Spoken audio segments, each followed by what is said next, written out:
अपनी class 7th में fail हो गई। मेरे मॉम डैड को मेरे स्कूल बुलाया गया।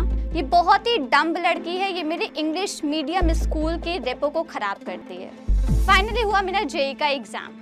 फेल होना एक चीज होती है और एक चीज होती है बहुत बुरा फेल होना। मैं बहुत बुरा फेल हुई, लेकिन आज मैं पर साल 30 से 35 लाख रुपए कमा लेती हूँ। केवल एक चीज की वजह से ये मेरे लिए आसान बन पाया, और जो की है मेरी स्पोकन स्किल्स।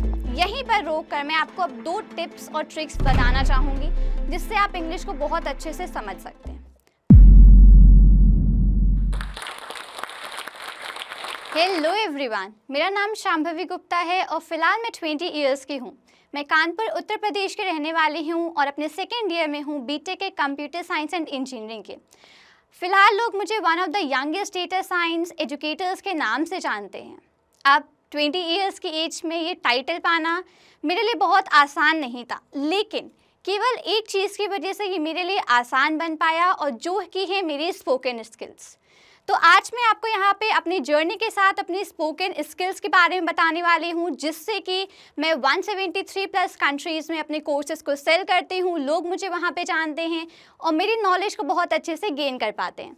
तो शुरू करते हैं मेरी कहानी से। हर एक माँ बाप का सपना होता है कि उनके बच्चे एक बहुत अच्छे स्कूल में पढ़ें। मेरे माँ बाप का भी वही था। उन्होंने मुझे डिस्ट्रिक्ट के बहुत अच्छे कॉलेज में पढ़ाया। अब वहाँ पे हुआ क्या कि मैं बहुत ही शाय, इंट्रोवर्ट और एक बिलो एवरेज स्टूडेंट थी।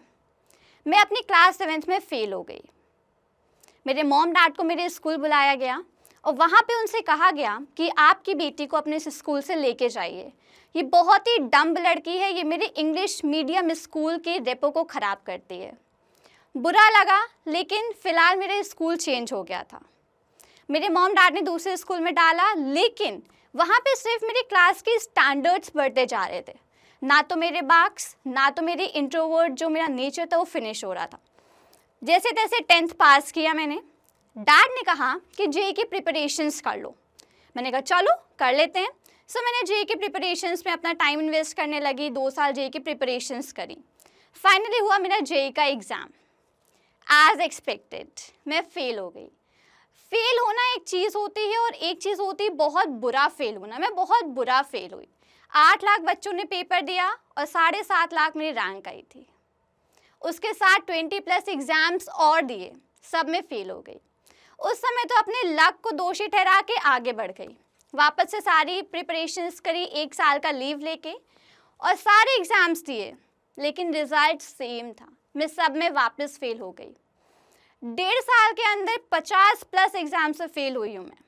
इतना ज़्यादा फेल होने के बाद अब मेरे अंदर वो करेज नहीं था कि मैं और कुछ आगे कर पाऊँ, तो मैं चली गई थी डिप्रेशन में।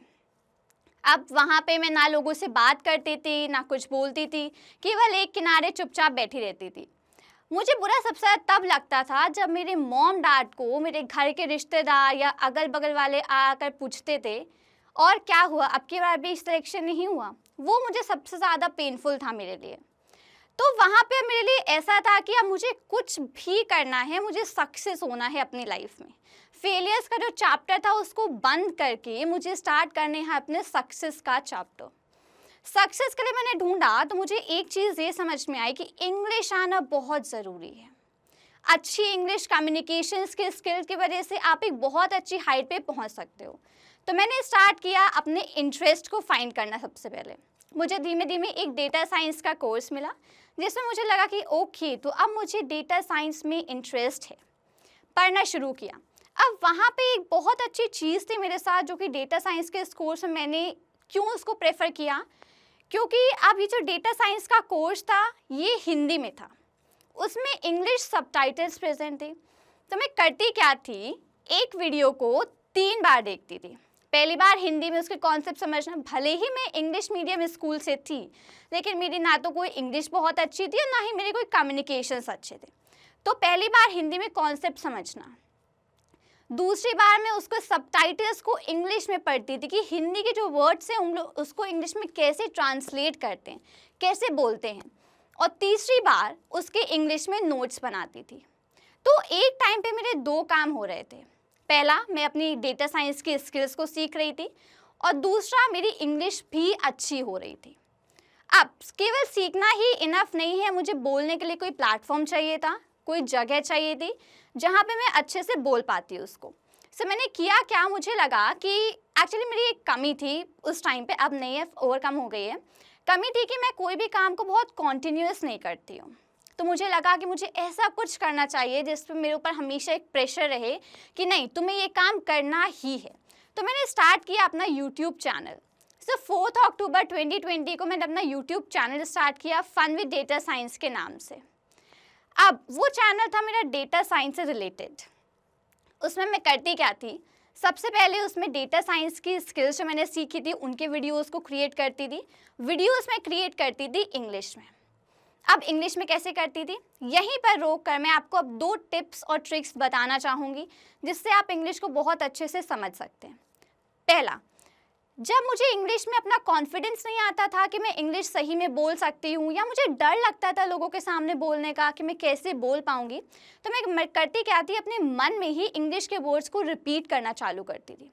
शायद से आपको थोड़ा अजीब लग रहा होगा या शायद से आपको फ़नी लगे, लेकिन नहीं, अगर आप इस चीज़ को करके देखोगे तो आपका जो सबकॉन्शियस माइंड है वो आपकी इंग्लिश के वर्ड्स को अपने आप पकड़ने लगेगा। तो जब मुझे बाहर बोलने में डर लगता था तो मैं उन सेंटेंसेस को अपने माइंड में कन्वर्ट करती थी और अपने माइंड में ही उनको बोलती रहती थी। ऐसा आप भी करें और you will see wonders will happen. आप नहीं जानोगे कहाँ से आप इंग्लिश बोलने लगे, लेकिन वो आपके सबकॉन्शियस माइंड में जितने भी लेटर्स होंगे ना, आप अपने आप उनको बोलने लग जाओगे। तो ये पहली ट्रिक जो मैंने खुद भी पुट डाउन करी थी और आपको भी रिकमेंड करूँगी। सेकेंड, मुझे वीडियोज़ बनाने होते थे 10 से 15 मिनट्स के। तो मैं करती क्या थी उसमें, पहला मैं उसको पूरा हिंदी और इंग्लिश मिक्स करके स्क्रिप्ट लिख लेती थी, क्योंकि थोड़ी बहुत इंग्लिश मुझे आ गई थी उस टाइम पे, क्योंकि वीडियोस देखते देखते, सुनते सुनते, नोट्स बनाते बनाते, तो मैं उसको पुट डाउन कर लेती थी। सेकेंड में करती थी कि पूरी जो हिंदी के टर्म्स हैं और इंग्लिश के टर्म्स को मिला के अपनी इंग्लिश के स्क्रिप्ट में कन्वर्ट करती थी। अब यहाँ पे मुझे इंग्लिश लिखनी अच्छे से आ रही थी। और तीसरी चीज़ तो मैं करती थी उसी टाइम पे कि उसको मिरर के सामने खड़े होकर रिहर्स करना, वो भी 4 से 5 बार। तो पता है उस टाइम पे होता क्या था कि 10 मिनट का वीडियो मुझे बनाना होता था इनिशियल अपने स्टार्टिंग चैनल पे, तो उस 10 मिनट के वीडियो बनाने के लिए मुझे 2 घंटे लगते थे। आज जब मेरी इंग्लिश स्पोकन स्किल्स अच्छी हो गई हैं तो मैं पूरे दिन में कम से कम 20 से 25 वीडियोस बना लेती हूँ। 1.5 साल पहले मैं केवल 5 वीडियो बना पाती थी, उसके लिए मुझे 7 से 8 घंटे लगते थे। लेकिन वो जो प्रोसीजर मैं करती थी, जो 3 स्टेप्स मैंने आपसे शेयर करे, पहले उसको हिंदी इंग्लिश में लिखना, फिर पूरा इंग्लिश में कन्वर्ट करना और फिर मिरर के सामने रिहर्सल करना, इसी की वजह से मेरी स्पोकन स्किल्स अच्छी हो पाई हैं। तो ये आपको रिकमेंड करूँगी मैं, ये दोनों की दोनों टिप्स एंड ट्रिक्स।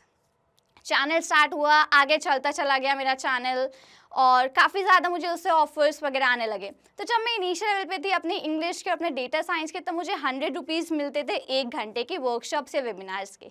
आज मुझे 10,000 रुपये पर घंटा मिलता है उन वर्कशॉप्स और उन्हीं वेबिनार्स को करने के लिए, क्योंकि मेरी एक तो स्पोकन इंग्लिश स्किल्स बहुत अच्छी हो गई हैं। सेकेंड है कि मेरे डेटा साइंस की स्किल्स भी धीमे धीमे उससे ब्रशअप होते चले जा रहे थे। तो अगर आपको ऐसा लगता है कि अगर आप किसी चीज़ के प्रेशर में काम कर सकते हो या आप किसी को उस काम को रिप्रेजेंट करोगे तो आपको बहुत अच्छे काम कर पाओगे, तो आपको भी कुछ इस तरीके से अपना करना चाहिए। अब मुझे काफ़ी कॉन्फिडेंस आ गया था कि नहीं, मेरी इंग्लिश अच्छी हो गई है। कॉन्फिडेंस तो आ गया था। अब एक दिन कहा जाता है ना कि आपको ज़ोर का झटका धीमे से लगता है, वही मुझे लगा। मैंने किया क्या, मैं अपने इंटरनेशनल क्लाइंट से बात कर रही थी। मुझे काफ़ी कॉन्फिडेंस था कि नहीं, मेरी इंग्लिश अच्छी है, मैं बात कर सकती हूँ, अच्छे से समझ में भी आएगा। लेकिन उस इंटरनेशनल क्लाइंट का जो एक्सेंट था वो बहुत डिफरेंट था मेरे एक्सेंट से। मैं जो उसको कन्वे कर रही थी वो समझ नहीं पा रही थी, और ना ही वो जो मुझे बोल रही थी मैं भी नहीं समझ पा रही थी, सबटाइटल्स ओपन करने के बजाय भी। रीज़न था क्योंकि थोड़ी सी फास्ट इंग्लिश और थोड़े से एक्सेंट्स चेंज होने। वहाँ पे मुझे लगा कि नहीं, अब मुझे ज़रूरत है अपने थोड़े से एक्सेंट्स और स्पीड पे काम करने की। तो अब मैं यहाँ पे आपको थर्ड टिप और ट्रिक बताना चाहूँगी जो मैंने फॉलो करी अपने एक्सेंट्स को इंक्रीज़ करने के लिए। तो मैं कुछ ऑनलाइन कोर्सेज, कुछ मोटिवेशनल जो भी स्पीकर्स होते हैं उनके वीडियोस को वॉच आउट करने लगी। किस वर्ड में कहाँ पे मुझे ज़ोर देना है, कहाँ पे मुझे उसको फास्टली बोलना है, इन सब चीज़ों को बहुत गौर से समझने लगी। तो इसके लिए आप ये भी कर सकते हो कि अगर आपको बहुत फास्ट समझ में नहीं आ रहा है तो आप जो स्पीड होती है उसको धीमे करके और सबटाइटल्स को ओपन करके आप उसकी हेल्प से अपने एक्सेंट्स को चेंज करने की कोशिश कर सकते हो। धीमे धीमे मैंने 2-3 महीने उसमें भी प्रैक्टिस करी और फाइनली अब मेरे एक्सेंट्स भी चेंज हो गए थे। मैं अपने इंटरनेशनल क्लाइंट से बहुत अच्छे से बात कर पाती थी, समझ पाती थी और इसी वजह से आज मैं 173 प्लस कंट्रीज़ में अपने कोर्सेज़ को सेल करती हूँ। अब स्पोकन इंग्लिश में सिर्फ मेरी इंटरनेशनली ही नहीं, नेशनली भी बहुत हेल्प करी है। आज हमारी इंडिया की जो टॉप कंपनीज़ हैं, upGrad, Great Learning, Geeks for Geeks, इन सब में मैं बहुत अलग अलग रोल्स पे काम करती हूँ। तो ये सारी चीज़ें मुझे इंग्लिश स्पोकन स्किल्स और मेरी डेटा साइंस स्किल्स की वजह से मुझे मिली। आज से 2 साल पहले मैं कुछ भी नहीं थी, लेकिन आज मैं पर साल 30 से 35 लाख रुपए कमा लेती हूँ अपने डेटा साइंस और अपने स्पोकन इंग्लिश स्किल्स की वजह से। जब 2 साल पहले मेरे पास कुछ नहीं था, तब भी मैं 6 घंटे पढ़ती थी और 8 घंटे काम करती थी। आज 2 साल बाद जब मेरे पास बहुत कुछ है, तब भी मैं 6 घंटे पढ़ती हूँ और 8 घंटे काम करती हूँ। सो हमेशा आप किसी भी लेवल पे पहुँच जाइए, लेकिन अपने काम को अच्छे से करते रहिए और अपने इंग्लिश स्पीकिंग स्किल्स को बहुत अच्छे से बिल्डअप करते रहिए। मेरा मानना है कि अगर आप किसी चीज़ को बहुत मन से चाहते हो और अगर आपने उसके लिए 100% दिया है, फ़िलहाल अगर आपको वो चीज़ नहीं मिल रही है, आगे चल के किसी ना किसी दूसरे फॉर्म में वो आपको ज़रूर मिलेगी। तो बस आखिरी में आपसे बोलना चाहूँगी, इंग्लिश सीखते रहिए और इंग्लिश की हेल्प से आप किन ऊंचाइयों पे पहुँच सकते हैं, आप कभी नहीं चाहते। धन्यवाद। अगर आप भी इस वीडियो के एंड तक आ गए हैं तो मेरी तरह आप भी इंस्पायर जरूर हुए होंगे। दोस्तों, आपको पता है हम सब बड़े सपने देखते हैं, लेकिन हम में से कुछ ही लोग हैं जो अपने सपने को पूरा कर पाते हैं। और आपने कभी नोटिस किया है, जो भी लोग अपने गोल को अचीव कर पाते हैं उनमें एक कॉमन स्किल होती है, वो क्या है? अच्छी कम्युनिकेशन स्किल्स और इंग्लिश बोलने की स्किल। और अब हम भी इस स्किल को मास्टर कर सकते हैं जोश स्किल्स ऐप के साथ। यहाँ पे हमें daily vocabulary, grammar, reading, writing practice के साथ साथ अपने ही जैसे लाखों स्टूडेंट के साथ इंग्लिश में बात करने का भी मौका मिलता है। इससे हम अपनी इंग्लिश की फ्लुएंसी जो है वो इम्प्रूव कर सकते हैं। तो चलिए आज ही अपने सपने की ओर पहला कदम लेते हैं भारत के number 1 spoken English learning app जोश स्किल्स के साथ।